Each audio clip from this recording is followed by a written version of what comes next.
First time చాలా కాలం తర్వాత full election commission రావడం దాని తాలూకు సీరియస్నెస్ తెలియజేస్తూ ఉంది. ముఖ్యంగా ఆంధ్రప్రదేశ్ ఎన్నికలు చాలా ప్రజాస్వామ్యబద్ధంగా జరగాలి అని కేంద్రం ఎన్నికల సంఘం మన నిర్ణయం తీసుకున్నందువల్లే ఈ రోజున ఫుల్ ఎలక్షన్ కమిషన్ ఆంధ్రప్రదేశ్ విజయవాడలో రావడం జరిగింది. చంద్రబాబు గారు తెలుగుదేశం పార్టీ నుంచి 3 సార్లు ముఖ్యమంత్రిగా పనిచేశారు, ప్రతిపక్ష నాయకులుగా ఉన్నారు. ఆయన సుదీర్ఘమైన అనుభవంలో కూడా నేను ఎన్నిసార్లు ముఖ్యమంత్రిగా ఉన్నప్పుడు కూడా ఎలా జరిగినాయని చాలా బాగా వివరించారు. ఎంత ఫెయిర్ ఎలక్షన్ జరగడానికి ఆయన సాయశక్తులు ఎలా కృషి చేశారో చెప్పారు. జనసేన తరపు అలాగే వైసీపీ ఏమేమి చేసింది ఇప్పుడు దాకా, దొంగ ఓట్లు ఎలా రిజిస్టర్ చేశారు, ఆ చంద్రగిరి ఇందాక మీరు చెప్పినట్టు చంద్రగిరిలో దాదాపు 1,00,000 పైచిలకు ఓట్లు దొంగ ఓట్లు నమోదు చేస్తే దాదాపు దాంట్లో 1/4 ఆల్మోస్ట్ దాన్ని యాక్సెప్ట్ చేశారు. అలా ప్రతి చోట ప్రతి నియోజకవర్గంలో ప్రతి బూత్లో ఏ స్థాయిలో దొంగ ఓట్లు నమోదవుతున్నాయి, ఎలా తీసేయాలి, వీటి మీద చాలా స్పష్టంగా వివరించారు.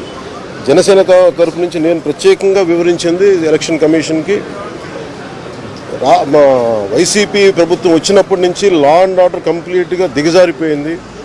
ఎవరైనా ప్రజాస్వామ్య హాని పొలిటికల్ పార్టీస్ కానీ వ్యక్తులు కానీ ప్రైవేట్ వ్యక్తులు కానీ వాళ్ళందరి మీద కేసులు ఎలా పడుతున్నాయి, కేసులు ఎలా చేస్తున్నాయి, ముఖ్యంగా బైండ్ ఓవర్ కేసులు ప్రత్యేకించి పొలిటికల్ పార్టీ టీడీపీ వారి మీద కానీ జనసేన కార్యకర్తల మీద కానీ ఇవన్నీ చాలా క్లియర్గా తెలియజెప్పడం జరిగింది వారికి. అలాగే పోలీస్ అధికారులని ఇప్పుడు సడన్గా మారుస్తూ ఉన్నారు. లాస్ట్ 2 నెలలుగా మార్చేస్తూ ఉన్నారు. మళ్ళీ ఎన్నికలు సంఘం వచ్చేటప్పటికి మళ్ళీ వాళ్ళకి కావాల్సిన అధికారులను తిరిగి అక్కడ వేయించుకునేలాగా తీసుకొచ్చిన ప్రణాళికలు చేస్తాం, అది కూడా బలంగా తెలియజేస్తాం. అలాగే మహిళా కానిస్టేబుల్స్ ప్రత్యేకించి సంబంధం లేని చోట్ల వాళ్ళు దాదాపు 87 నియోజకవర్గాల్లో వాళ్ళు పెట్టారు, అది వాళ్ళు దూరం చేయమని ప్రత్యేకంగా ఆయన వివరించారు. నేను ఇంకోటి ప్రత్యేకించి నేను చెప్పింది ఏంటంటే వాలంటీర్స్ అనేది విలేజ్ సచివాలయం అనేది ప్రత్యేకించి అది యాంటీ కాన్స్టిట్యూషనల్ బాడీ, వాళ్ళని దయచేసి